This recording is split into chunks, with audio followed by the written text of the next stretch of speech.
আমি তো লাখের নিচে কিনি না। ঈদের বাজেট তো বেশি না, অবভিয়াসলি 5-6 লাখ তো হবে। আপু তো শপিং করতে এসেছে। হ্যাঁ, অবভিয়াসলি শপিং মলে তো শপিং করার জন্যই আসবো।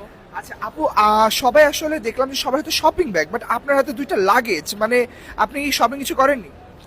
অবভিয়াসলি করেছি। আমি শপিং ব্যাগ মানুষের মতো হাতে ক্যারি করতে পারি না, আমার ফোসকা পড়ে যায় হাতে। দ্যাটস ওয়াই আমি ভাবলাম যে লাগেজ কিনি, অ্যান্ড এটা আমার জন্য গুড ডিসিশন হবে। মানে শপিং ক্যারি করতে পারেন না বলে লাগেজ কিনলেন? কত নিল দুটো লাগেজ? দুইটা মিলে আমাকে 80,000 দেওয়া লেগেছে। মানে সরি, মানে 80,000 টাকাতে লাগেজ কিনেছেন? ইয়া, আমি তো লাখের নিচে কিনি না, বাট এখানে এসে দেখলাম যে ভালো কোয়ালিটি, অ্যান্ড যে শপিং যে বাসা পর্যন্ত নিয়ে যেয়ে এটা ফেলে দিব, দ্যাটস ওয়াই।